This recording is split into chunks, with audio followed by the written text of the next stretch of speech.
रामायण की कहानी राम सेतु में गिलहरी का योगदान क्या है, इस कहानी के बारे में हम जानेंगे। माता सीता का हरण होने के बाद भगवान राम को लंका तक पहुंचाने के लिए उनकी वानर सेना जंगल को लंका से जोड़ने के लिए समुद्र के ऊपर पुल बनाने के काम में लग जाती है।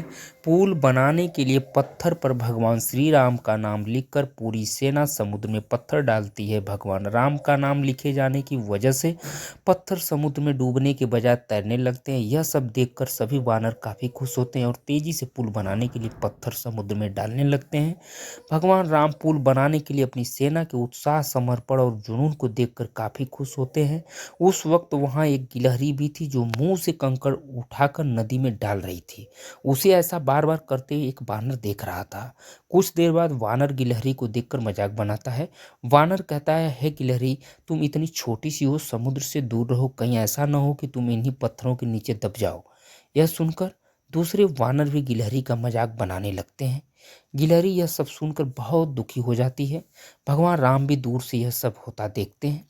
गिलहरी की नज़र जैसे ही भगवान राम पर पड़ती है, वो रोते रोते भगवान राम के समीप पहुंच जाती है। परेशान गिलहरी श्री राम से सभी वानरों की शिकायत करती है।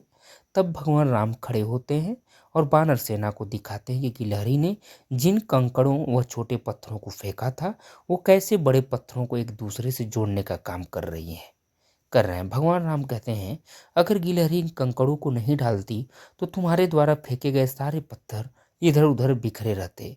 ये गिलहरी के द्वारा फेंके गए पत्थर ही है जो इन्हें आपस में जोड़े हुए हैं। पुल बनाने के लिए गिलहरी का योगदान भी वानर सेना के सदस्यों जैसा ही अमूल्य है। इतना सब कहकर भगवान राम बड़े ही प्यार से गिलहरी को अपने हाथों से उठाते हैं। फिर गिलहरी के कार्य की सराहना करते हुए श्री राम उसकी पीठ पर बड़े ही प्यार से हाथ फेरने लगते हैं। भगवान के हाथ फेरते ही गिलहरी के छोटे से शरीर पर उनकी उंगलियों के निशान बन जाते हैं। तब से ही माना जाता है कि गिलहरियों के शरीर पर मौजूद सफ़ेद धारियां कुछ और नहीं बल्कि भगवान राम की उंगलियों के निशान के रूप में मौजूद उनका आशीर्वाद है।